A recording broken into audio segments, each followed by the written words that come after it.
Hello दोस्तों, नमस्कार। मैं एसपी बघेल।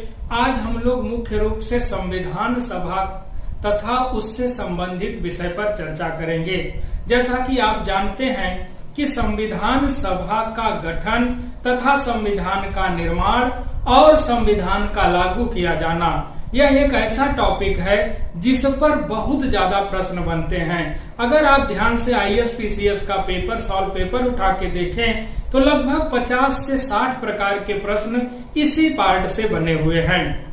यह बहुत महत्वपूर्ण पार्ट है। इसके हर एक लाइन में एक एक प्रश्न बनते हैं।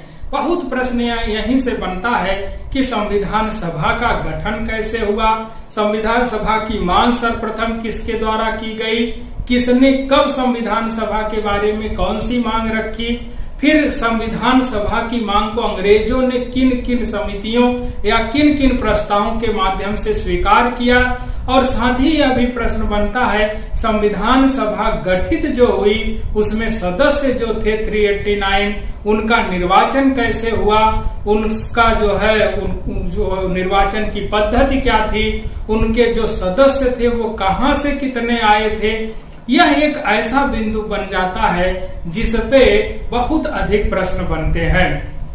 तो देखिए, जो संविधान सभा है, हमारी संविधान सभा का जो गठन है, इससे थोड़ा सा हम लोग पीछे आए कि संविधान सभा की मांग भारतीय स्वतंत्रता सेनानियों द्वारा सर्वप्रथम किसने और कब की, और फिर अंग्रेजों ने संविधान सभा के गठन की बात कब किन प्रस्तावों में स्वीकार की। तो जैसा आप जानते हैं कि भारत में 1895 ईस्वी में तिलक जी आते हैं। तिलक जी की सबसे बड़ी विशेषता ये थी कि ये बहुत बड़े पत्रकार थे, संपादक भी थे।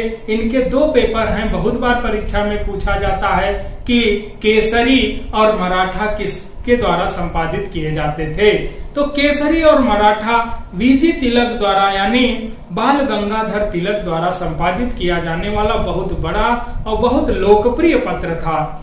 उस पत्र में उन्होंने अंग्रेज नीतियों को कानूनी तरीके से तोड़ करके भारतीय स्वतंत्रता सेनानियों को इकट्ठा होने का एक कानूनी तरीका तैयार करते थे। इसीलिए आप पढ़ेंगे तिलक जी ने ही महाराष्ट्र में जो है गणपति महोत्सव और जो है शिवाजी महोत्सव को 1893 और 1895 में मनाना प्रारंभ किया। तो ये इतिहास में और इस पे डिटेल से चर्चा होगी, लेकिन यहाँ आप सोचिए गणपति महोत्सव और जो है शिवाजी महोत्सव को मनाने के लिए उन्होंने अपने अखबार मराठा और केसरी में लेख लिखना प्रारंभ किया, और भगवान जो है कृष्ण का उदाहरण देकर, भगवान गणेश का जो है सहारा लेकर, शिवाजी का सहारा लेकर लोगों को इकट्ठा होने का एक प्लेटफॉर्म दिया कि जब युवा हमारे शिवाजी महोत्सव में इकट्ठा होंगे, गणेश महोत्सव में इकट्ठा होंगे, तब हम अंग्रेजों के खिलाफ अपनी बातें रख करके देश के आजादी की पृष्ठभूमि तैयार करेंगे। तो 1895 में ही तिलक ने जो है स्वराज बिल पेश किया, जिसमें उन्होंने कहा कि भारतीयों का एक स्वराज होना चाहिए और यह स्वराज उनके द्वारा निर्मित संविधान से तैयार होगा। फिर इसके बाद संविधान सभा की मांग करते हैं गांधी जी। गांधी जी 1922 ईस्वी में कहते हैं भारत का संविधान भारतीयों के इच्छा अनुसार तैयार किया जाएगा। फिर इसके बाद गांधी जी जो है जब असहयोग आंदोलन वापस ले लेते हैं, तब जाकर के गांधी जी से नाराज होकर के जो है मोतीलाल नेहरू जी और चित्तरंजन दास ने एक पार्टी का गठन किया जिसका नाम था स्वराज पार्टी। 1924 ईस्वी में स्वराज पार्टी के माध्यम से मोतीलाल नेहरू जी द्वारा संविधान सभा की मांग को पेश की गई। इस मांग को आगे बढ़ाते हुए कांग्रेस ने अपने अधिवेशनों में इस पर विशेष बल देना शुरू किया। कांग्रेस का 2 अधिवेशन विशेष रूप से याद रखिए। 1937 ईस्वी में फैजपुर महाराष्ट्र में कांग्रेस का अधिवेशन होता है। इस अधिवेशन में पंडित जवाहरलाल नेहरू ने जो है संविधान सभा की मांग को स्वीकार कर लिया और कहा कि हाँ, ये बात सत्य है कि हम भारतीयों के लिए जब संविधान निर्माण किया जाना है तो उस संविधान निर्माण के पहले एक संविधान सभा होनी चाहिए। ऐसी मांग को नेहरू जी ने फैजपुर अधिवेशन में स्वीकार कर लिया। फिर कांग्रेस का 1939 में त्रिपुरी कांग्रेस का अधिवेशन होता है। आप त्रिपुरा मत समझिए, त्रिपुरी अधिवेशन होता है आपका मध्य प्रदेश में। इस अधिवेशन में जो है संविधान सभा के लिए एक प्रस्ताव रखा गया कांग्रेस द्वारा, और इस प्रस्ताव में यह कहा गया कि एक स्वतंत्र देश के संविधान निर्माण के लिए एक संविधान सभा का होना बहुत जरूरी है। तो आप इस बात को समझिए कि संविधान सभा की मांग और संविधान के निर्माण की प्रक्रिया के लिए भारत में आजादी के पहले से ही अपने अपने तरीका से यहाँ के विद्वान स्वतंत्रता सेनानियों द्वारा मांग रखी गई। तो जो है इसी मांग को देखते हुए अंग्रेजों ने अपने जो विधेयक पेश किए, उस विधेयक में भारतीयों के लिए संविधान निर्माण की बात करना शुरू कर दिए। जब भारतीयों द्वारा संविधान सभा की मांग तेज होने लगी, तब ब्रिटेन के वायसराय लॉर्ड लिनलिथगो द्वारा 8 अगस्त 1940 में एक प्रस्ताव रखा गया। उस प्रस्ताव को कहा गया अगस्त प्रस्ताव। इस अगस्त प्रस्ताव में यह कहा गया कि भारत का संविधान बनाना भारतीयों का अपना अधिकार है, और इसी को ध्यान में रख करके जो है इन लोगों ने अगस्त प्रस्ताव रखा था, लेकिन भारतीय स्वतंत्रता सेनानी उस समय के बुद्धिजीवी नेताओं ने इस प्रस्ताव को भी ठुकरा दिया। फिर इसके बाद आता है ब्रिटेन के प्रधानमंत्री विंस्टन चर्चिल द्वारा जो है क्रिप्स मिशन भारत भेजा जाता है। क्रिप्स मिशन जो है स्टैफोर्ड क्रिप्स की अध्यक्षता में 23 मार्च 1942 में भारत पहुंचता है और 30 मार्च 1942 में घोषणा करता है और कहता है कि भारत में भारतीयों के लिए एक निर्वाचित संविधान सभा का गठन किया जाएगा। यानी ध्यान समझिए, अगस्त प्रस्ताव में वो लोग कहते हैं कि भारतीयों को अपना संविधान बनाने का अधिकार है, और क्रिप्स मिशन में ये लोग कहते हैं कि भारत में जो है युद्ध के बाद यानी द्वितीय विश्व युद्ध की समाप्ति के बाद एक निर्वाचित संविधान सभा का गठन किया जाएगा। इसका भी पोस्ट डेटेड चेक करके गांधी जी ने विरोध किया, बाकी नेताओं ने भी विरोध किया, तो यह क्रिप्स मिशन भी फेल हो गया।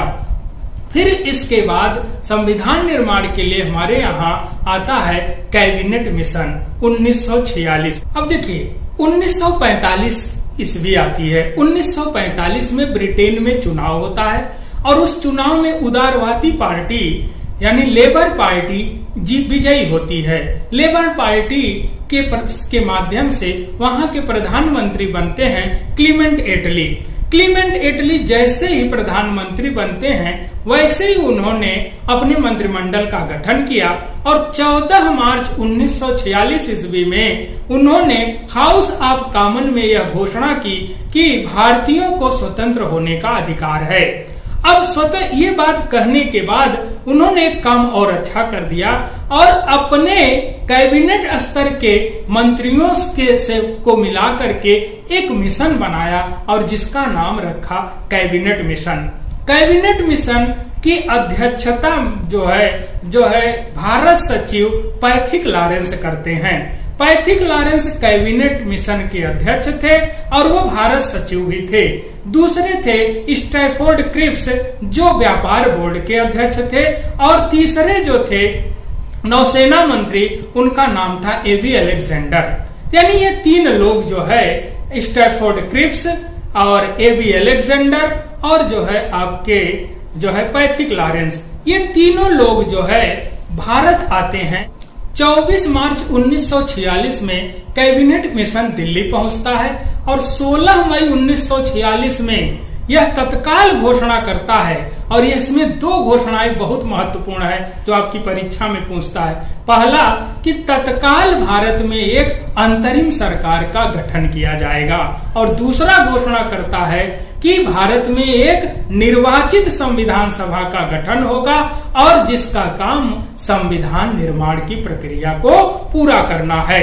तो यहीं से कैबिनेट मिशन के माध्यम से ही भारत में निर्वाचित संविधान सभा का गठन होता है और संविधान निर्माण की प्रक्रिया प्रारंभ हो जाती है। तो ध्यान रहे, आपसे पूछता है परीक्षा में कि भारत में संविधान सभा का गठन किस मिशन की सिफारिश पर हुआ, तो आप कहेंगे कैबिनेट मिशन की सिफारिश पर।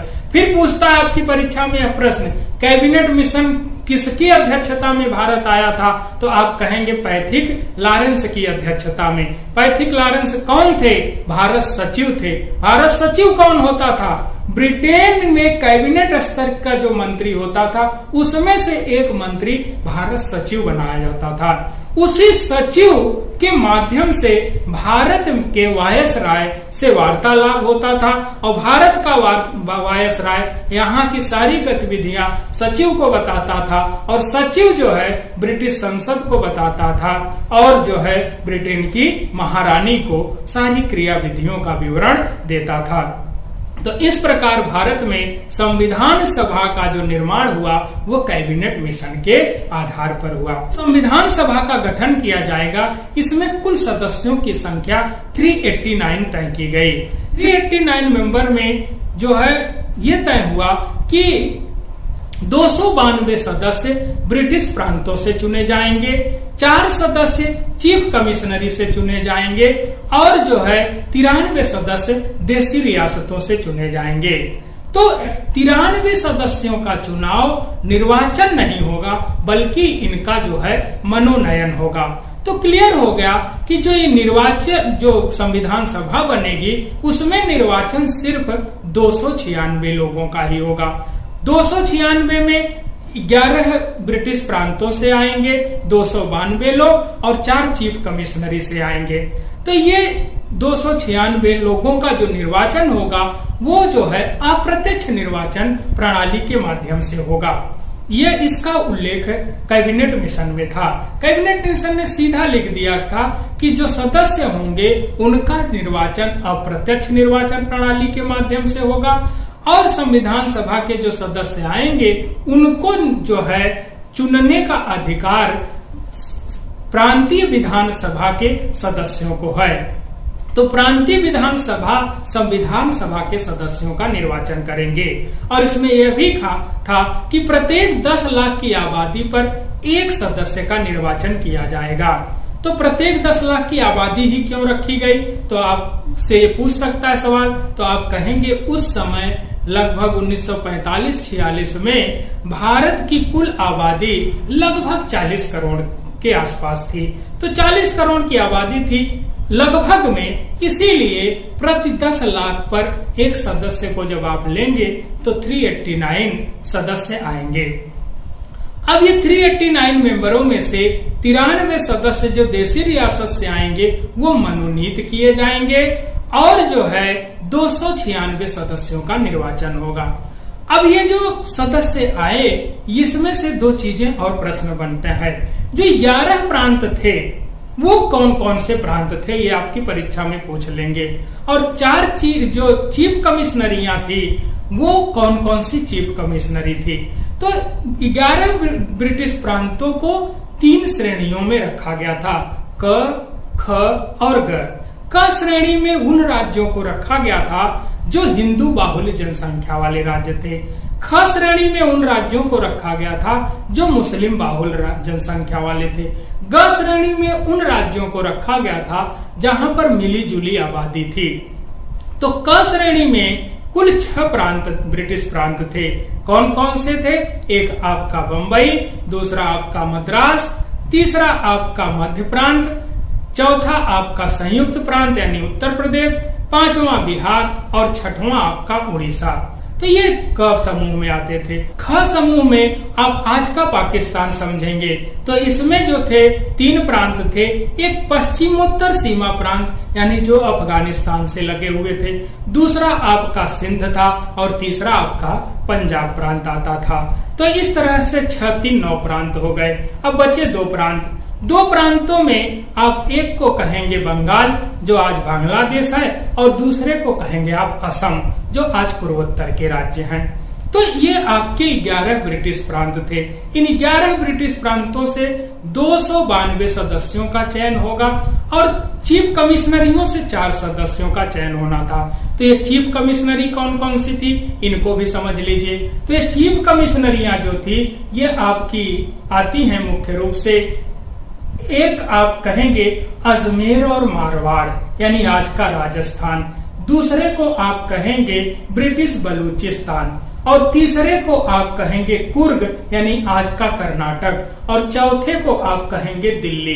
तो इनको आप ABCD से भी समझ सकते हैं थोड़ा सा समझने के लिए। A से अजमेर मारवाड़, B से ब्रिटिश बलूचिस्तान, C से कुर्ग यानी आज का कर्नाटक और D से आप दिल्ली समझ लीजिए। तो यहाँ से 4 आने थे। संविधान सभा में देशी रियासतों से जो 93 मनोनीत सदस्य आते, उन 93 मनोनीत सदस्यों का निर्वाचन यानी मनोनयन कैसे होगा, इस पर भी प्रश्न बना है। तो इनका जो मनोनयन होगा वो समझौता समिति के आधार पर, और ये समझौता समिति कहाँ से बनेगी, जो संविधान सभा के सदस्य हैं वही मिलकर के एक समझौता समिति बनाएंगे। उस समझौता समिति के लोग और देशी रियासतों के लोग मिल करके संविधान के लिए इन मनोनीत सदस्यों का चयन करेंगे। कहां से चयन करेंगे, देशी रियासतों से। इस प्रकार आप देखें कि जो संविधान सभा के सदस्य 389 थे वो किन किन प्रांतों से आए, कहां से कितने आए, इसकी चर्चा किए। यहाँ पर 3 प्रकार के समुदाय थे। 3 प्रकार के समुदाय कौन थे, एक सामान्य, दूसरा मुस्लिम और तीसरा सिख। सिख कहाँ, जो सिर्फ पंजाब में थे। तो जो सामान्य थे वो अनरिजर्व थे। इनके लिए 213 सीटों का जो है प्रावधान किया गया। मुस्लिमों के लिए 79 सीटों का प्रावधान किया गया और सिखों के लिए 4 सीटों का प्रावधान किया गया। यहाँ ध्यान रहे कि 296 सीटों में से 213 सीटें सामान्य थी, यहाँ से कोई भी लड़ सकता था। 79 सीटों पर सिर्फ और सिर्फ मुस्लिम लड़ेंगे और उनका निर्वाचन भी मुस्लिम जो है विधानसभा सदस्यों द्वारा किया जाएगा।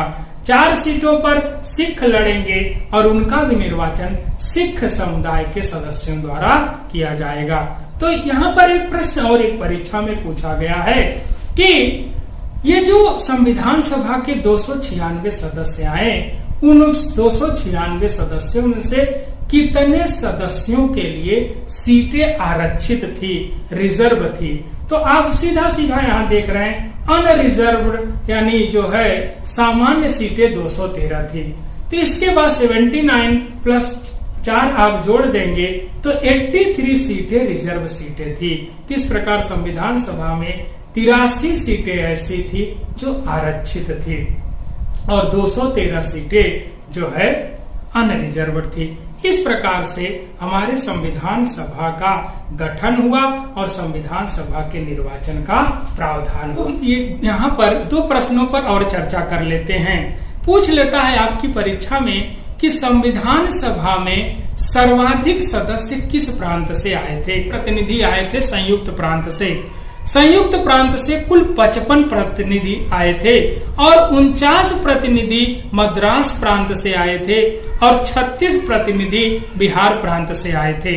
तो याद रखिएगा संविधान सभा के लिए सर्वाधिक प्रतिनिधि संयुक्त प्रांत यानी आज का उत्तर प्रदेश, मद्रास प्रांत यानी आज का जो है आपका तमिलनाडु और जो है आपका बिहार प्रांत आज का बिहार। तो ये ध्यान रखिएगा ये 3 जो है प्रांत ऐसे थे जहां से सर्वाधिक सदस्य संविधान सभा में आए थे। फिर आपसे पूछता है कि सर्वाधिक प्रतिनिधि किस देशी रियासत से थे? तो आप कहेंगे पहले नंबर पर मैसूर रियासत से 7 सदस्य थे और ट्रावनकोर रियासत से 6 सदस्य थे। तो मैसूर रियासत यानी मैसूर आज का कर्नाटक आप कह सकते हैं, और जो है ट्रावनकोर रियासत आप समझ सकते हैं आज के केरल को। तो यहाँ से जो है 7 और 6 सदस्य आए थे। फिर आपका तीसरा प्रश्न बनता है कि संविधान सभा के लिए B.R. अम्बेडकर का निर्वाचन कहां से हुआ था? तो संविधान सभा के लिए जब पहली बार संविधान सभा का चुनाव हुआ तो उसमें प्रथम बार जो है भीमराव अंबेडकर पूर्वी बंगाल से, आज के बांग्लादेश से चुनाव लड़े थे और वहां से विजयी हुए। लेकिन जब भारत आजाद हो गया तो आजाद भारत में वह भाग नहीं था, इसलिए भारत के संविधान निर्माताओं ने यह निर्णय लिया कि B.R. अम्बेडकर एक मुख्य व्यक्ति हैं और इन्हें संविधान में बहुत जो है ज्ञान है, इनकी बहुत जरूरत है संविधान सभा को, इसीलिए इनको उपचुनाव के माध्यम से संविधान में शामिल किया गया। तो ऐसी स्थिति में B.R. अम्बेडकर को आजादी के बाद जो है बम्बई प्रेसिडेंसी के पूना सीट से लड़ाया गया। बम्बई प्रेसिडेंसी के पूना सीट से M.R. जयकर को इस्तीफा दिलाया गया। M.R. जयकर यानी मुकुंद रामाराव जयकर से इस्तीफा दिलवाया गया। उस सीट को खाली करा के वहां से B.R. अम्बेडकर को फिर से चुनाव लड़ाया गया। तो B.R. अम्बेडकर उपचुनाव के माध्यम से संविधान सभा में पहुंचते हैं। तो उपचुनाव के माध्यम से संविधान सभा में पूना सीट से पहुंचते हैं और चुनाव के माध्यम से पहली बार निर्वाचित होते हैं पूर्वी बंगाल से। तो जिस तरह का भी प्रश्न पूछे उस तरह से आप इसको जवाब देने की कोशिश करिएगा। अब हम लोग आते हैं संविधान सभा का चुनाव। जुलाई 1946 में संविधान सभा का चुनाव प्रारंभ होता है और अगस्त 1946 के प्रारंभ में ही संविधान सभा के चुनाव के नतीजे सामने आ जाते हैं। जो नतीजे सामने आए वो लगभग उसी तरह के थे जैसी उम्मीद की गई थी। तो इसमें कांग्रेस ने अपने 210 सदस्यों को खड़ा किया था चुनाव में। 210 सदस्यों में से कांग्रेस को 208 जो है स्थानों पर विजय मिली और मुस्लिम लीग को जो है 73 स्थानों पर विजय मिली और एक एक सीट 7 पार्टियों को प्राप्त हुई। 8 सीटों पर निर्दलीय जो है संविधान सभा के सदस्य निर्वाचित हुए। इस प्रकार फिर से देखिए इसको, कांग्रेस ने अपने कुल 210 सदस्य खड़े किए थे जिसमें से कांग्रेस को 208 सीटों पर विजय प्राप्त हुई। मुस्लिम लीग ने 79 सीटों पर अपने सदस्य खड़े किए थे जिसमें से 73 सीटों पर मुस्लिम लीग विजयी हुई और जो है एक एक सीटें 7 दलों को प्राप्त हुआ। उसमें से 7 दल थे।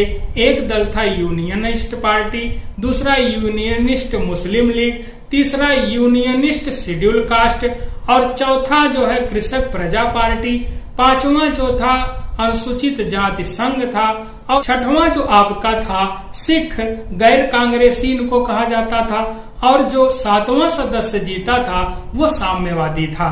तो इस प्रकार से 7 सीटों पर 7 जो है पार्टियों की विजय हुई, यानी एक एक सीट एक एक पार्टी को मिली और 8 सीटों पर निर्दलीय संविधान सभा के सदस्य निर्वाचित हुए।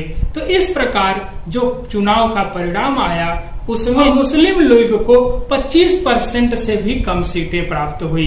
तो आप समझिए कि यहाँ पर मुस्लिम लीग को लगने लगा कि संविधान सभा में हमारा कुछ चल नहीं पाएगा और जिस मुद्दे को लेकर के हम जो है राजनीति कर रहे हैं वो मुद्दा अब हमारा, अगर संविधान सभा बन गई तो मुद्दा हमारा कामयाब नहीं होगा। इसीलिए संविधान सभा का बहिष्कार करने का काम शुरू कर देती है मुस्लिम लीग।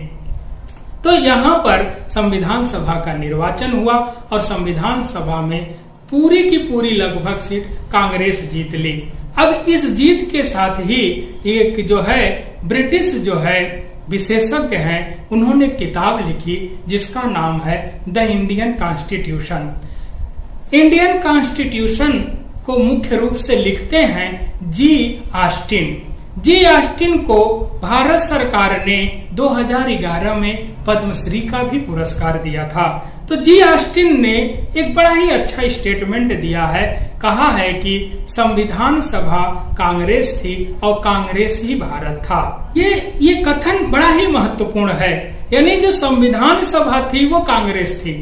किसका मतलब, संविधान सभा में पूरा का पूरा लगभग बहुमत कांग्रेस का था और कांग्रेस पूरे भारत का प्रतिनिधि कर रही थी, क्योंकि चाहे जिस भी जाति है धर्म हो, हर जगह से कांग्रेस के प्रतिनिधि जीत कर आए थे। तो ये जी ऑस्टिन का कथन बड़ा लोकप्रिय है, आपकी परीक्षा में पूछ लिया जाता है। अब ऐसी स्थिति में संविधान सभा का गठन भी हो गया, संविधान सभा का निर्वाचन भी हो गया। निर्वाचन अप्रत्यक्ष तरीके से किया गया था। 10 लाख की आबादी पर एक प्रतिनिधि का निर्वाचन हुआ था। निर्वाचन जो है सांप्रदायिक आधार पे किया गया था, यानी मुस्लिमों और सिखों के लिए सीटें आरक्षित की गई थी। कितनी सीटें आरक्षित की गई थी, 79 + 4 = 83 सीटें आरक्षित की गई थी। फिर आपसे यह पूछता है कि जो है ये जो निर्वाचन हुआ प्रत्यक्ष की अप्रत्यक्ष तरीके से, तो आप कहें अप्रत्यक्ष तरीके से हुआ। तो ये संविधान सभा का निर्वाचन, संविधान सभा में सर्वाधिक सीटें किसको मिली, कांग्रेस को। कितनी कांग्रेस को मिली, तो यहाँ पर एक बात और समझ लीजिए। तो जो 208 सीटों पे कांग्रेस विजयी हुई थी, उसको भी 2 भागों में बांट लीजिए। 208 में 199 सीटों पे कांग्रेस के अपने प्रतिनिधि खड़े हुए थे, वहां पर विजय कांग्रेस को मिली। और जो है 9 सीटों पर कांग्रेस द्वारा समर्थन प्राप्त सदस्य खड़े किए गए थे, यानी 199 पर कांग्रेस अपने दम पर चुनाव लड़ी थी और 9 सीटों पे कांग्रेस ने अपने समर्थकों के सहयोग से चुनाव लड़ी थी और लोगों को मिलाकर के चुनाव लड़ी थी। दोनों को मिलाकर 199 + 9 = 208 सीटें होती हैं। तो इस तरह से संविधान सभा का रिजल्ट आया चुनाव का। अब इसके बाद संविधान सभा की बैठकें हैं। संविधान सभा की बैठक की चर्चा करने से पहले हम लोग अंतरिम सरकार पर भी थोड़ा सा चर्चा कर लेते हैं, जो दूसरा काम था कैबिनेट मिशन का। तो देखिए, जब कैबिनेट मिशन आया था तो दूसरा काम उसने ये भी कहा था, भारत में एक अंतरिम सरकार का गठन किया जाएगा।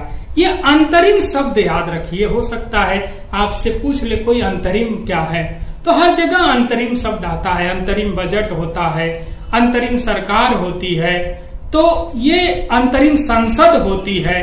तो ये 3 शब्द आपको मिलेंगे। अंतरिम बजट आपको अर्थशास्त्र में मिलेगा, अंतरिम संसद और अंतरिम सरकार आपको यहाँ संविधान में भी मिलेगा और अंतरिम सरकार आपको इतिहास में भी मिलेगा। अंतरिम का मतलब अस्थाई, अस्थाई मतलब काम चलाऊं, काम चलाऊं का मतलब कुछ दिन के लिए। कुछ दिन के लिए क्यों? जैसे देश में मान लीजिए चुनाव होने वाला है और ये चुनाव होने वाला है जून में। जो सरकार बजट पेश करती है वो 31 मार्च तक का करती है, तो 31 मार्च तक का ही खर्चा वो संवैधानिक तरीके से विधानमंडल से या संसद से मांग कर सरकार अपना खर्चा देश का चलाती है। तो हर देश की सरकार जब बजट पेश करती है तो उस बजट में वो जो है 1 अप्रैल से 31 मार्च तक के खर्चे को पूरा करने के लिए बजट पेश करती है और उस बजट में वह संसद से पैसा मांगती है कि हमको संसद इतना पैसा खर्च करने की अनुमति दे दे तो हम साल भर देश चला सकेंगे, चाहे वेतन देना हो, चाहे नई योजना परियोजना चलानी हो। तो ऐसी स्थिति में संसदीय तरीके से खर्च करने का अधिकार 1 अप्रैल तक का 31 मार्च तक का होता है। तो अब मान लीजिए चुनाव आपका जून में होना है, तो यहाँ पर अप्रैल, मई, जून, जुलाई जब तक अगली सरकार नहीं आएगी तो 4 महीने का अस्थायी तरीके से खर्चा चलाने के लिए जो बजट पेश किया जाएगा उसी को अंतरिम बजट कहा जाएगा, यानी कम समय के लिए काम चलाऊ, चुनाव के पहले के लिए। उसी तरह अंतरिम सरकार होती है। अंतरिम सरकार क्यों? क्योंकि जब आप माउंटबेटन योजना को सुनेंगे ध्यान से पिछले वीडियो में हमारे, तो उसमें पाएंगे कि प्रधानमंत्री इटली ने ब्रिटिश संसद में यह घोषित किया गया था कि 30 जून 1948 तक भारतीयों को आजाद कर दिया जाएगा। तो अब ऐसी स्थिति में 30 जून 1948 तक भारत जब तक आजाद नहीं होगा तब तक भारत में शासन करने के लिए एक सरकार बनाई जाएगी। उसी सरकार को अंतरिम सरकार कहा गया। यानी 1946 में कैबिनेट मिशन आया। 46 से लेकर आजादी तक जब तक भारत आजाद नहीं हो जाएगा और अपना संविधान नहीं बना लेगा तब तक जो है भारत में शासन अंतरिम सरकार करेगी। यह अंतरिम सरकार अस्थायी होगी।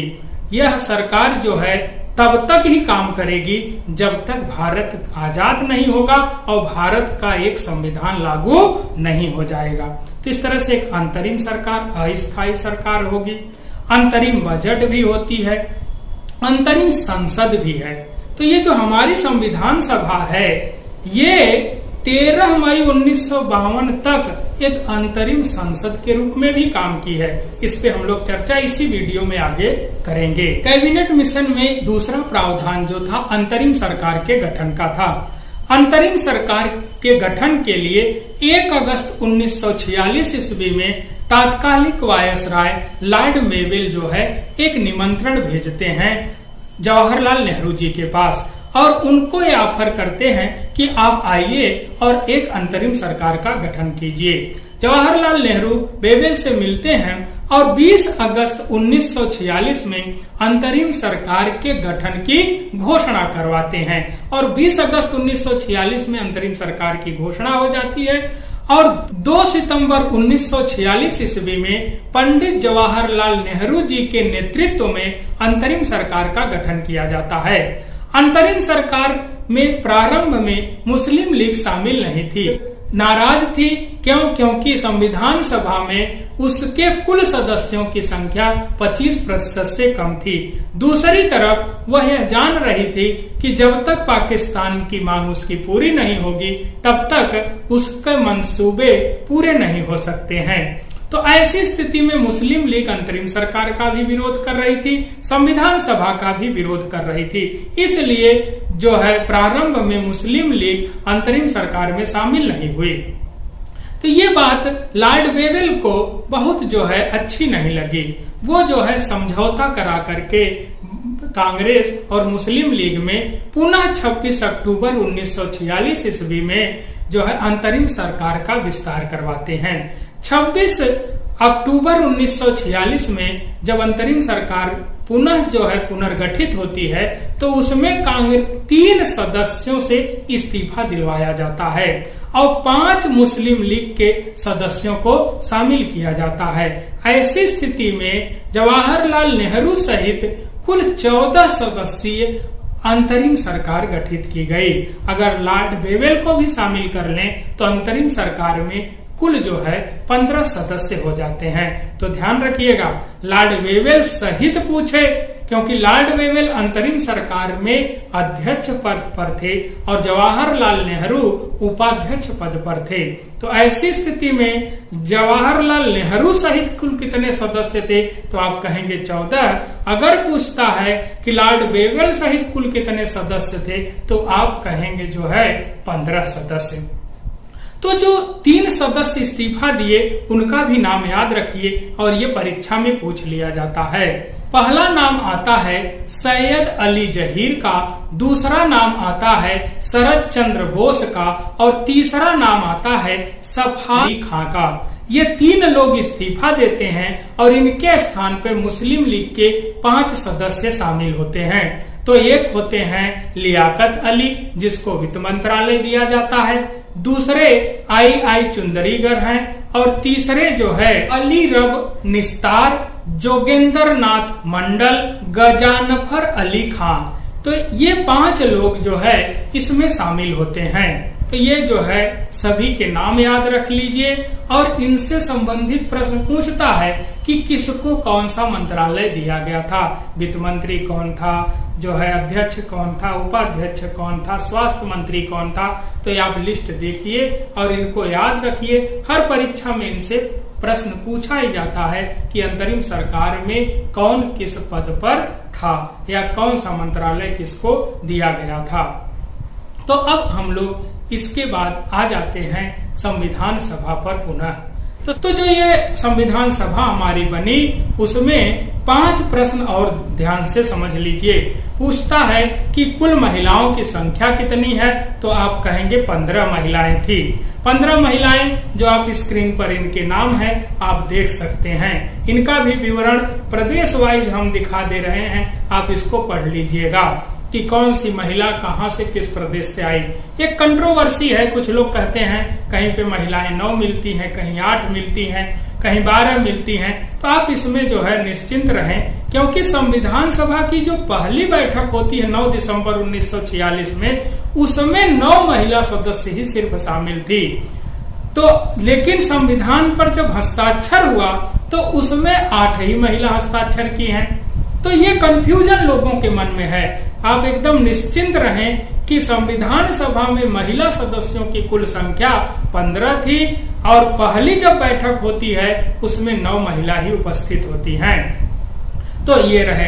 अनुसूचित जाति के 26 सदस्य थे, अनुसूचित जनजाति के 33 सदस्य थे और इसके अलावा जो है संविधान सभा में एक सदस्य एंग्लो इंडियन से थे, उनका नाम था Frank Anthony. Frank Anthony Anglo Indian थे और जो है एक सदस्य पारसी समुदाय से थे, इनका नाम था पीएच मोदी। तो इस प्रकार आपसे एक प्रश्न और बनता है कि संविधान सभा हमारी कैसी थी? एक बहुदलीय निकाय थी। अब इसके बाद हम लोग आ जाते हैं संविधान सभा की बैठक।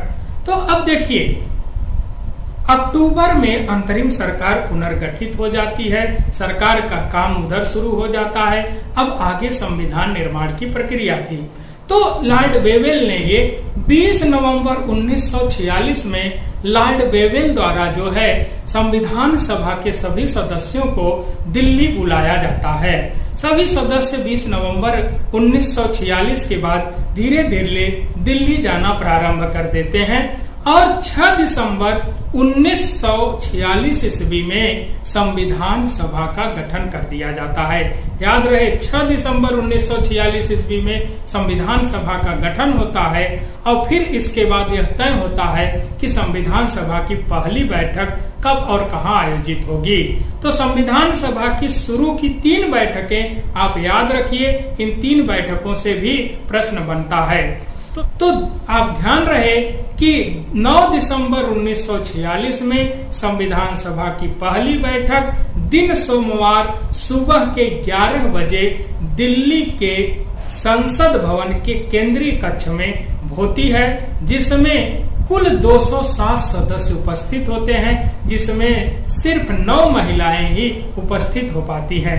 बाकी कुछ लोग नहीं उपस्थित हो पाते हैं। उसका मुख्य कारण आज तो है नहीं, उस समय बहुत दूर दराज तक के देश प्रदेश हमारा फैला हुआ था, उतना साधन की व्यवस्था नहीं थी और साथ ही कुछ लोग नाराज भी थे। जैसे देसी रियासत का एक भी सदस्य उसमें शामिल नहीं हुआ, मुस्लिम लीग बहिष्कार कर रही थी और कुछ सदस्य निजी कारण से नहीं पहुंच पाए। इसलिए 389 मेंबर में से पहली बैठक में सिर्फ 207 लोग ही उपस्थित हो पाए। कहीं पर आपको 210 भी मिलेगा, लेकिन आप ध्यान रहे यह प्रश्न पूछा गया है पीसीएस में, 207 सदस्य ही याद रखिएगा। तो ये पहली बैठक होती है जिसमें अस्थायी अध्यक्ष जो है सच्चिदानंद सिन्हा जी को चुना जाता है। फिर उसके 2 दिन बाद 11 दिसंबर 1946 ईस्वी में संविधान सभा की दूसरी बैठक बुलाई जाती है। उसमें जो है अस्थायी अध्यक्ष जो है डॉक्टर राजेंद्र प्रसाद जी को चुना जाता है और उपाध्यक्ष एच.सी. मुखर्जी को। फिर इसके बाद जो है संविधान सभा की तीसरी बैठक जो है 13 दिसंबर 1946 में आयोजित की जाती है। इस 13 दिसंबर 1946 के इस बैठक में पंडित जवाहरलाल नेहरू जी द्वारा उद्देश्य प्रस्ताव पेश किया जाता है। देखिए, ये उद्देश्य प्रस्ताव 13 दिसंबर 1946 को पेश किया जाता है। यह उद्देश्य प्रस्ताव में ये रखा जाता है कि हमारा संविधान कैसा होना चाहिए, इस संविधान का उद्देश्य क्या है।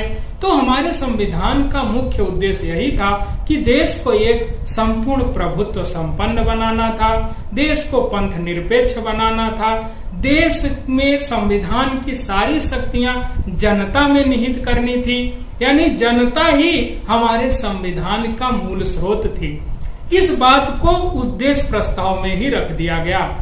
तो हमारी संविधान सभा की पहली बैठक 9 दिसंबर को, दूसरी 11 दिसंबर को और तीसरी 13 दिसंबर को आयोजित की गई 1946 में। इसमें नेहरू जी ने संविधान में उद्देश्य प्रस्ताव पेश किया, लेकिन यह उद्देश्य प्रस्ताव जब अगली बैठक होती है जनवरी 1947 में, तो 22 से 24 जनवरी 1947 के बाद जब बैठक होती है, तब उसी बैठक में जो है उद्देश्य प्रस्ताव को मंजूरी दे दी गई।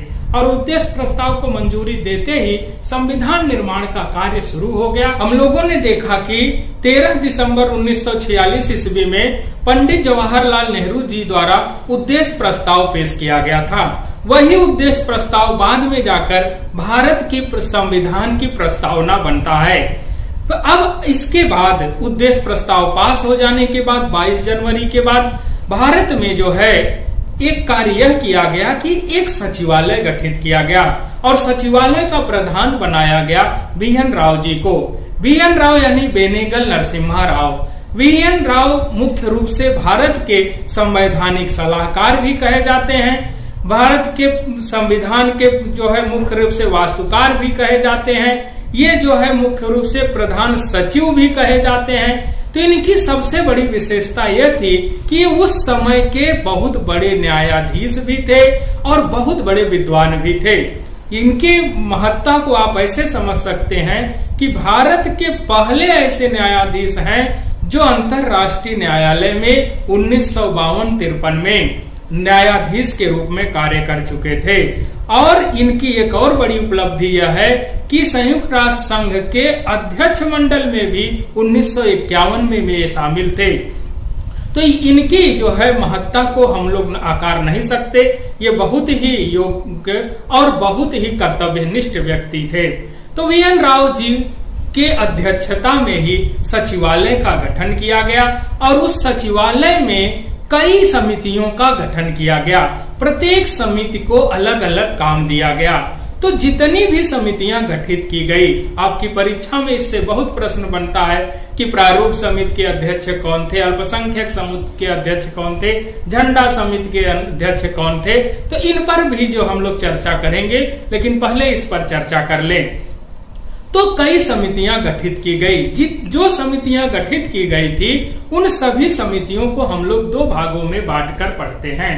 तो जो समितियां गठित की गई उसमें से एक को कहा जाता है विषय संबंधी समिति और दूसरे को कहा जाता है प्रक्रिया संबंधी समिति। जो प्रक्रिया संबंधी समिति थी, उसका काम यह था कि संविधान निर्माण की प्रक्रिया से उठने वाले प्रश्नों को हल करना था।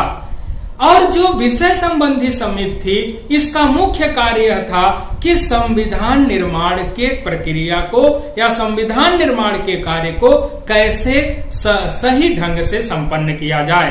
तो दोनों समितियों के कार्य अलग अलग थे। जो प्रक्रिया संबंधी हमारी समिति थी, उस प्रक्रिया समिति की यह विशेषता थी कि इसमें मुख्य रूप से निम्नलिखित समितियां आती हैं, जैसे हिंदी उर्दू अनुवाद समिति, जैसे नियम समिति, से अधिकार समिति, जैसे मुख्य रूप से परिचालन समिति है, सभा समिति। ये सभी जो है मुख्य रूप से प्रक्रिया समिति के तहत आते हैं। और दूसरी तरफ जो विषय से संबंधित समितियां थी, ये इसमें मुख्य समितियां आती थी, जैसे झंडा समिति, अल्पसंख्यक समिति, संघ शक्ति की समितियां, प्रांतीय शक्तियों से संबंधित समितियां, मूल अधिकार से संबंधित समितियां, ये सभी जो है विषय से संबंधित समितियां थी। दोनों समितियां मुख्य रूप से अपना जो है कार्य करती थी और कार्य करके संविधान निर्माण की प्रक्रिया पूरी करती थी। और पूरी करने के बाद इनका काम यह था कि सचिवालय में उपस्थित होकर के उस पर चर्चा परिचर्चा करना और उस पर अपने विचारों को व्यक्त करना था।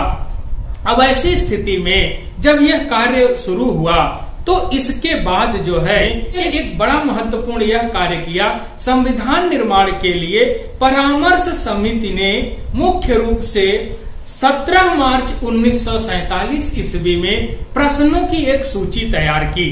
प्रश्नों की इस सूची को तैयार करके संविधान निर्माण की प्रक्रिया को आगे बढ़ाने का कार्य शुरू किया और इस प्रश्नों की सूची को केंद्रीय विधानमंडल के सदस्यों तथा प्रांतीय विधानमंडल के सदस्यों को प्रश्नों की यह सूची प्रेषित किए और प्रेषित करके उन प्रश्नों के माध्यम से उनके विचार जानने की कोशिश किए कि जो केंद्रीय विधानमंडल के सदस्य हैं और प्रांतीय विधानमंडल के जो सदस्य हैं उनका क्या विचार है, किस तरह का विचार है संविधान के प्रारूप को लेकर के। तो ये जो सूची उनके पास भेजी गई, उस सूची के साथ साथ परामर्श समिति ने एक काम और किया 17 मार्च 1947 ईस्वी में। इसने दुनिया के विभिन्न देशों के जो हमारे संविधान के नजरियों के लेकर के जो दृष्टिकोण था, उस दृष्टिकोणों के एक जो है मुख्य रूप से प्रतिलिपि तैयार की कि दुनिया के विभिन्न विद्वान हमारे संविधान के बारे में किस तरह का विचार रखते हैं। तो उनकी जो है एक जो है सूची तैयार की और उस सूची की 3 प्रतियां तैयार किए ये लोग, और इन 3 प्रतियों को तैयार करके संविधान सभा के सभी सदस्यों के पास भेज दिया कि आप ये जाने कि दुनिया के विद्वान हमारे संविधान के को लेकर के किस तरह का दृष्टिकोण रखते हैं। इसी को कहा गया संविधान पूर्व दृष्टिकोण। तो संविधान पूर्व दृष्टिकोण क्या था, इसे परामर्श समिति ने तैयार किया और संविधान पूर्व हमारे जो है केंद्रीय और प्रांतीय विधानसभा के जो सदस्य थे उनका क्या दृष्टिकोण है, उन सभी के दृष्टिकोणों को जानने की कोशिश की गई और उन सभी के दृष्टिकोणों को जान करके जो है भारत के संवैधानिक सलाहकार वीएन राव जी ने 60 देशों के संविधान का अध्ययन करके एक संविधान तैयार करना शुरू कर दिया।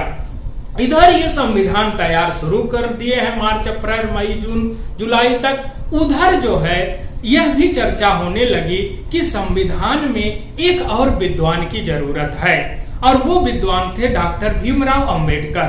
तो ऐसे में दुनिया में ये भी चर्चा हुई कि सोचो दुनिया का इतना बड़ा विद्वान व्यक्ति जो बहुत ही किताबें, उस समय सोचिए अंबेडकर जी कई किताबें लिख चुके थे।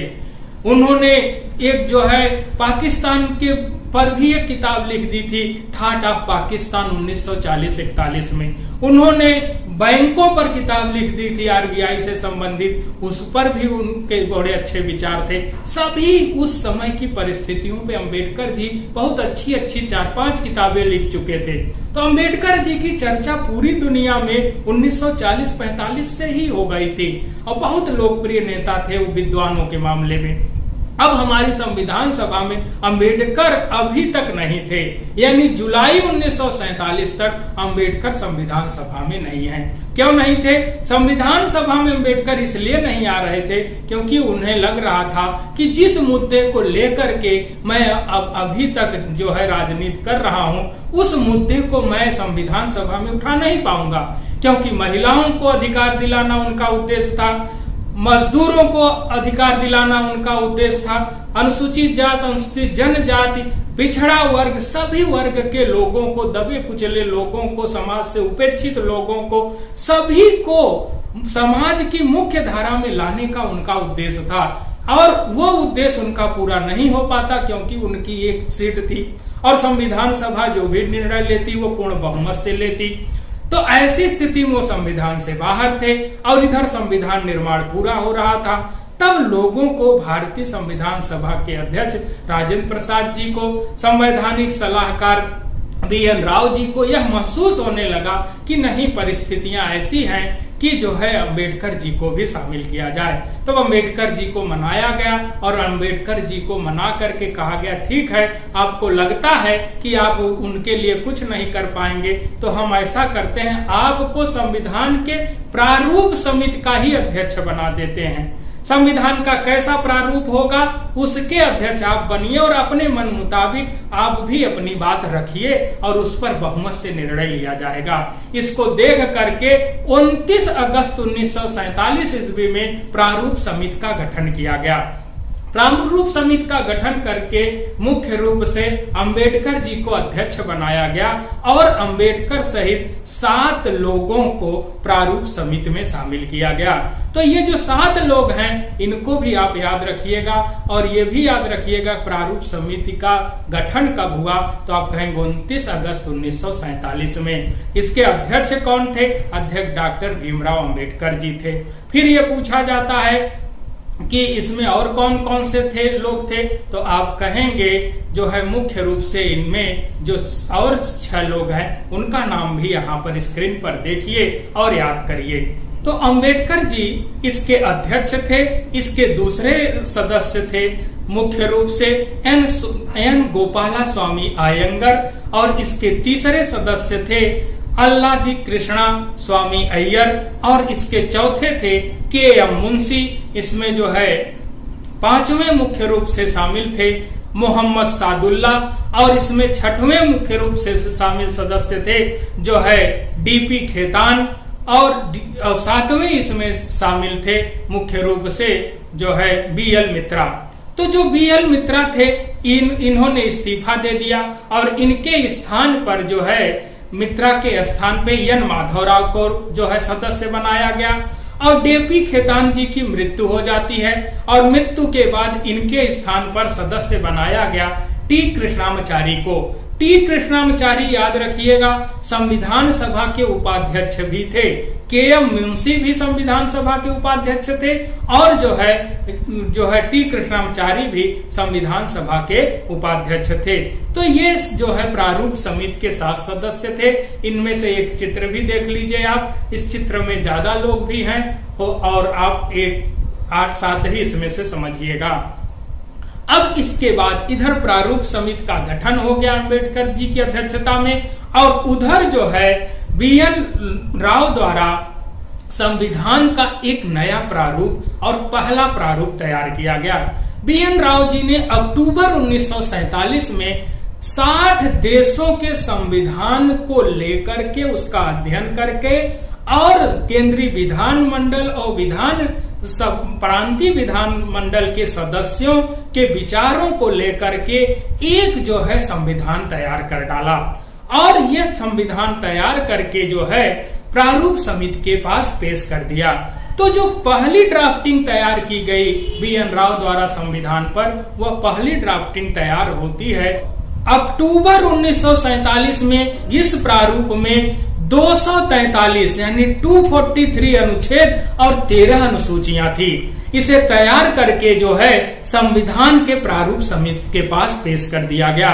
संविधान के प्रारूप समिति के पास जब ये पेश हुआ तो प्रारूप समिति ने इस पर जो है गहन चिंतन किया, अध्ययन किया और इसका विश्लेषण किया और इस पर अध्ययन, चिंतन और विश्लेषण करने के बाद प्रारूप समिति ने 21 फरवरी 1948 ईस्वी में संविधान सभा के सामने एक नया संविधान पेश कर दिया और कहा कि सभी सदस्य इस पर अपनी जो है टिप्पणियां दें, इस पर अपने सुझाव दें और इस पर अपने विचार व्यक्त करें।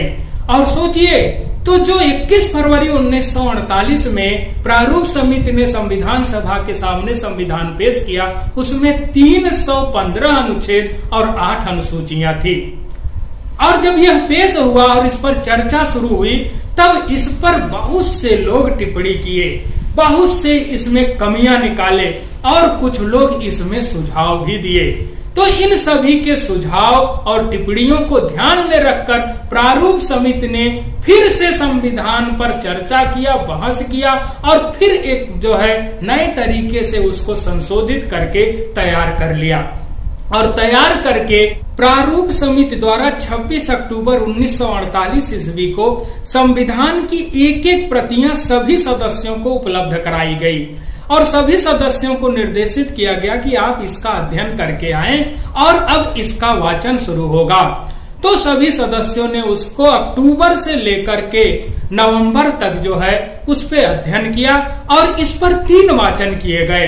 पहला वाचन, प्रथम वाचन इसका 4 नवंबर 1948 से 9 नवंबर 1948 तक चला। इसमें कुछ नहीं किया गया, इसमें संविधान में क्या लिखा गया है उसे पढ़ करके सभी सदस्यों को सुनाया गया, इसलिए इसमें 5 दिन का समय लगा। और ये प्रथम वाचन 5 दिन तक ही चला और 5 दिन तक पढ़ के बाकायदे सबको सुनाया गया, ताकि सभी लोग सुन करके इस पर जो है अपना विचार व्यक्त कर सके और मंथन कर सके।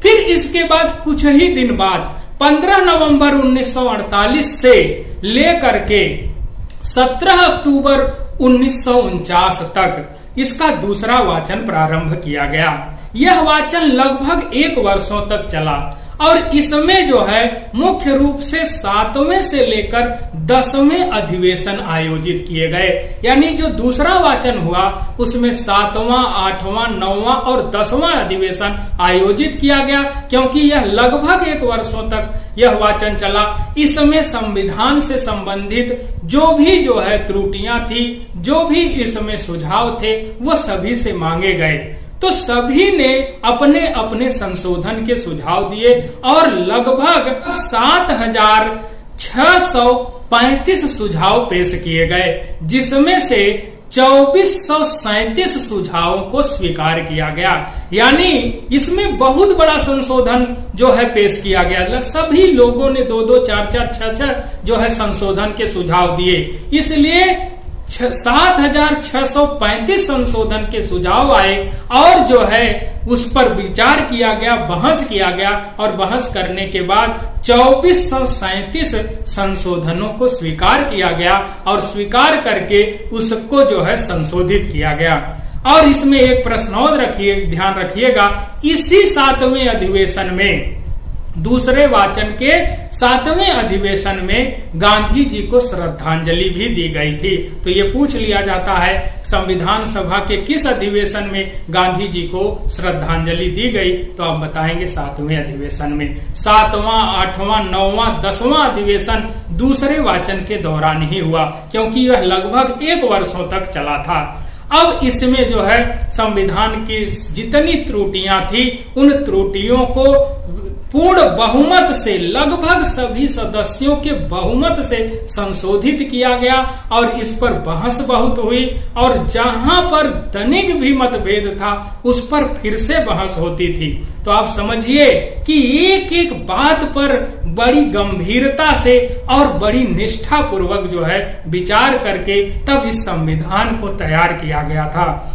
आप इसको अच्छे से जानना चाहते हैं तो हमारा संविधान करके संसद टीवी पर एक प्रोग्राम भी आता था, जिसका जो है नाट्य रूपांतरण दिखाया गया है। आप देखिए उसमें और समझिए। बातों को लेकर लोग संविधान सभा में एक दूसरे से बहस कर लेते थे, बहस करने के बाद जब बाहर निकलते थे तो आपस में उसी तरह का प्रेम रहता था। उनमें ये विचार था कि भाई मुद्दा हमारा नहीं है, ये देश हित का है, क्योंकि ऐसा संविधान बनना चाहिए जिससे देश के आने वाला नागरिक यह महसूस करे कि हमारे संविधान निर्माताओं ने कोई भी ऐसा अनुच्छेद या कानून हम पर जबरदस्ती नहीं थोपा है। तो ऐसी स्थिति में दूसरा वाचन लगभग 1 वर्ष में समाप्त हुआ।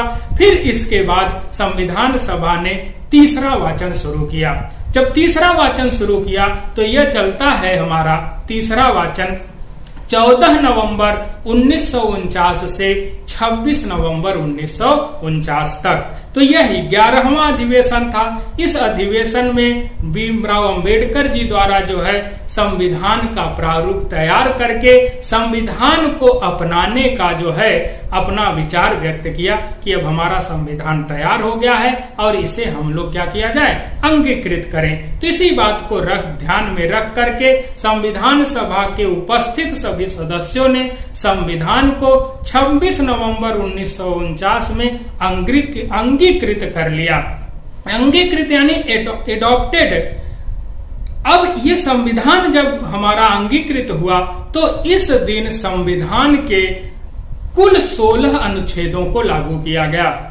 26 नवंबर 1949 को संविधान के 16 अनुच्छेद लागू किए गए और जब आप संविधान का बेयर एक्ट में अनुच्छेद 394 पढ़ेंगे तो उसमें सीधा एक लाइन लिखी है, यह अनुच्छेद यानी 394, यह अनुच्छेद और अनुच्छेद 5, 6, 7, 8, 9, अनुच्छेद 60, अनुच्छेद 324, अनुच्छेद 366, 367, अनुच्छेद 379, अनुच्छेद 380, अनुच्छेद 388, फिर इसके बाद अनुच्छेद 391, 392, 393 और 394, इस तरह से 16 अनुच्छेदों को संविधान सभा द्वारा 26 नवंबर 1949 को अंगीकृत कर लिया गया।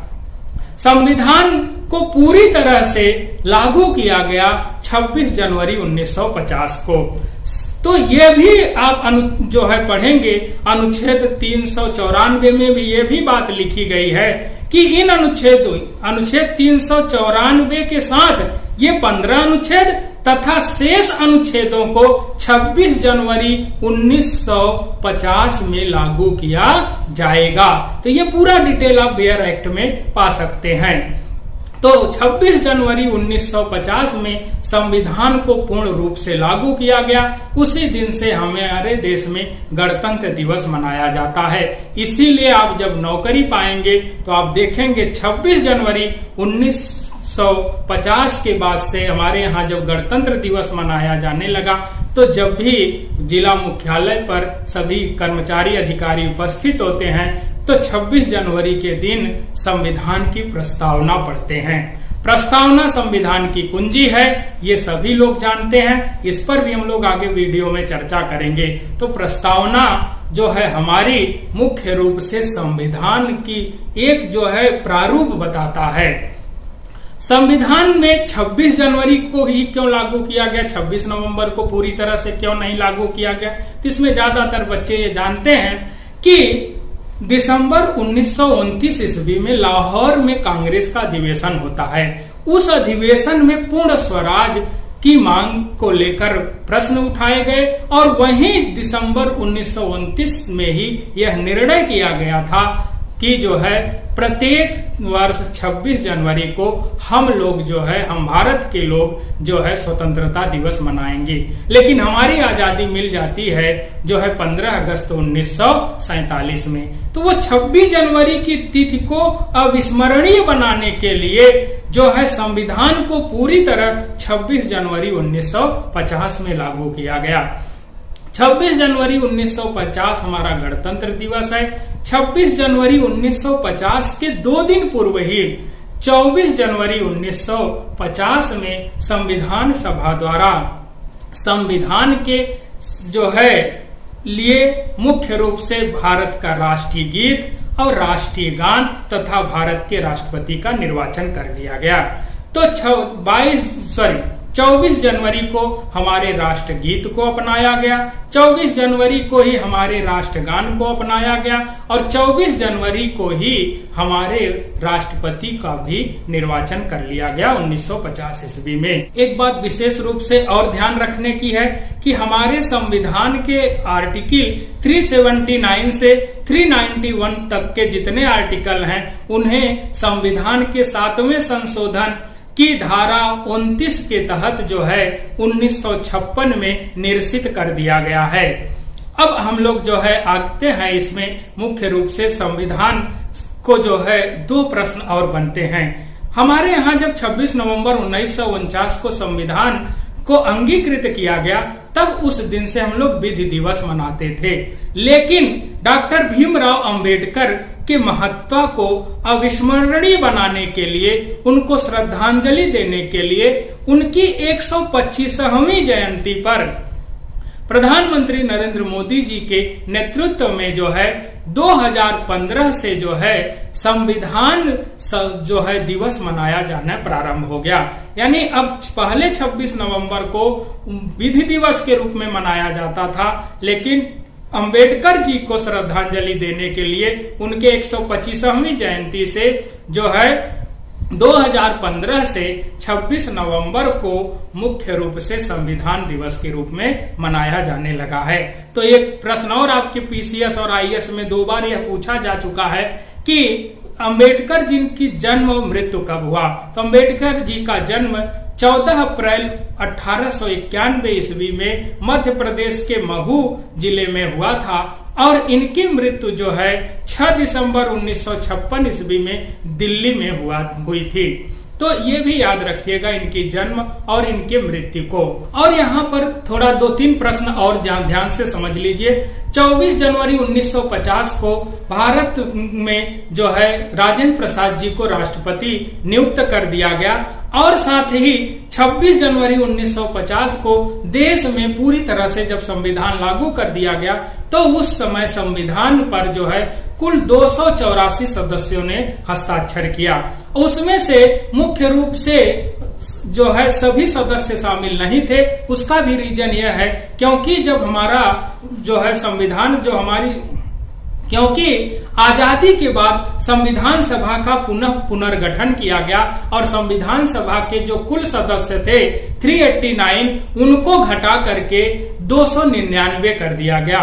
299 में से 70 सदस्य जो है मुख्य रूप से देशी रियासतों से थे और 229 सदस्य जो है प्रांतों से और चीफ कमिश्नरियों से थे।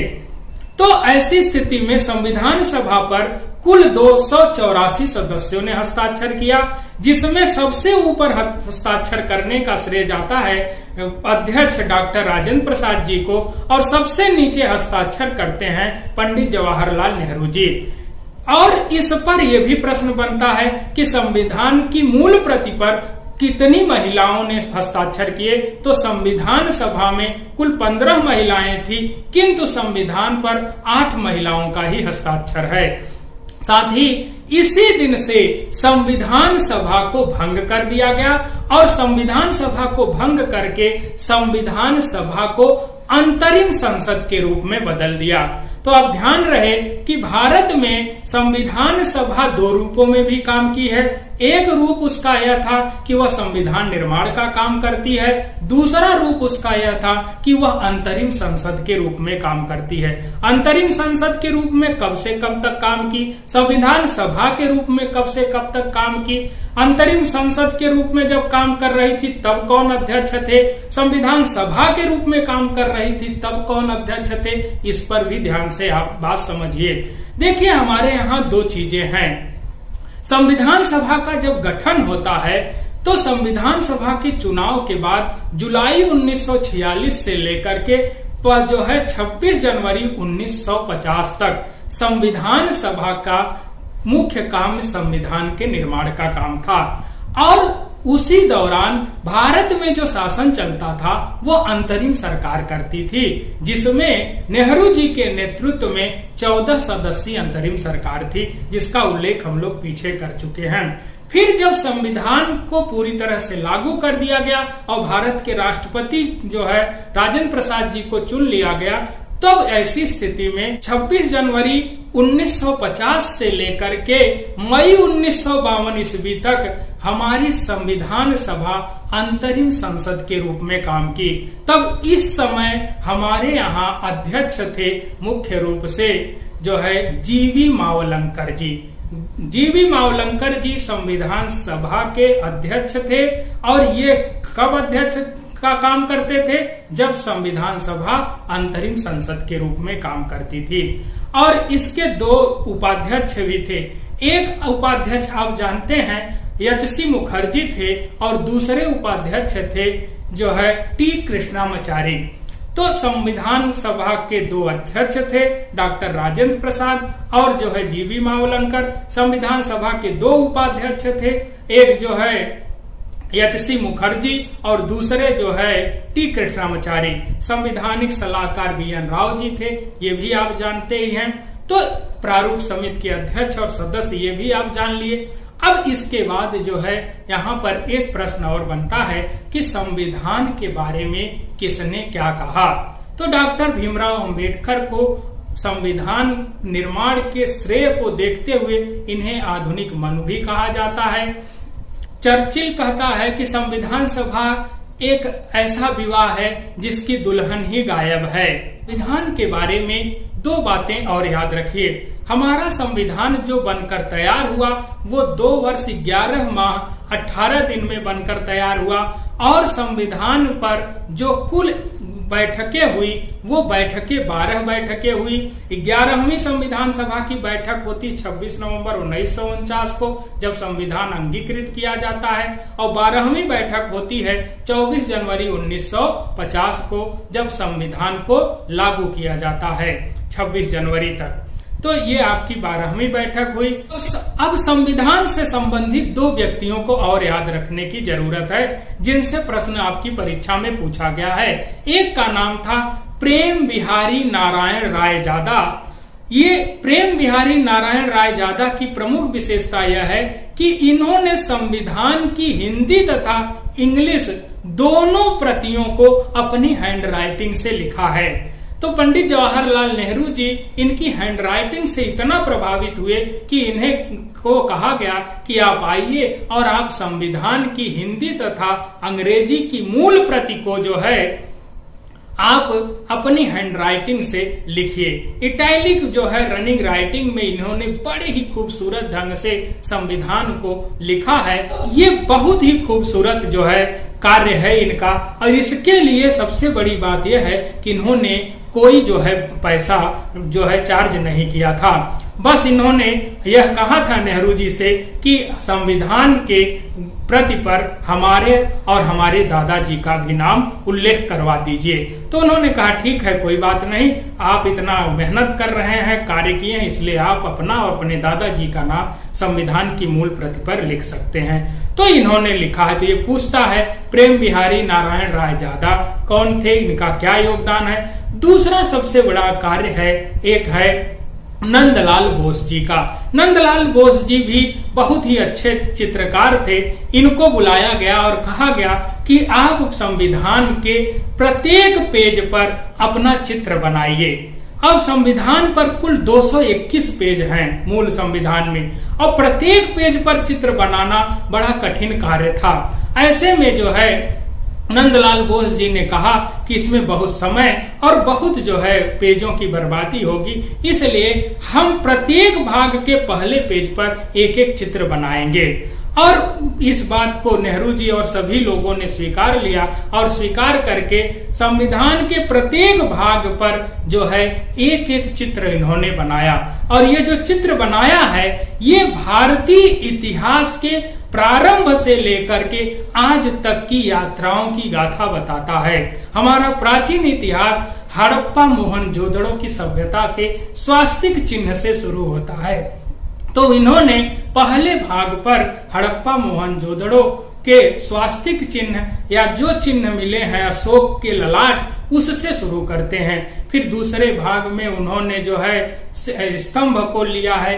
तीसरे भाग में त्रेता युग के का उल्लेख करके चित्र बनाया है, जिसमें भगवान रामचंद्र जी सीता जी को, हनुमान जी को और लक्ष्मण जी को पुष्पक विमान से लंका से जो है अयोध्या ला रहे हैं। बड़ा ही गजब का चित्र है, आप जब मूल संविधान को देखेंगे तो। फिर चौथे भाग में इन्होंने आगे जो है राम के बाद कृष्ण जी को, 5वें भाग में इन्होंने जो है चित्र बनाया। इस तरह प्रत्येक भाग में चित्रों का उल्लेख किया है। 17वें 18वें भाग में गांधी जी के चित्र हैं, दांडी से मार्च से संबंधित, और जो है नोआखली के जो है दंगे से संबंधित सद्भावना के चित्र हैं। फिर इसमें आप देखेंगे जो है 15वें भाग में जाएंगे अकबर और अकबर के दरबार का चित्र है। फिर लास्ट में एकदम जब आप जाएंगे तो उसमें समुद्र का चित्र बनाया गया है, और जिसमें हमारा ये प्रदर्शित होता है कि अखंड भारत हमारा कहां से लेकर कहां तक था। नीले रंग के जो है समुद्र के ऊपर अखंड भारत को प्रदर्शित करता है। तो बहुत वैज्ञानिक और बहुत सूक्ष्म दृष्टिकोण नंदलाल बोस जी ने हमारे संविधान के विषय में दिया है। इन चित्रों को लेकर भी संविधान में बहस हुई, तो बहस में बाद में सभी लोग एक निर्णय पे पहुंचे कि इन चित्रों का संविधान से कुछ लेना देना नहीं है। हमारा संविधान चित्रों से नहीं बल्कि संविधान में लिखे अनुच्छेदों से चलेगा। जय हिंद, जय भारत।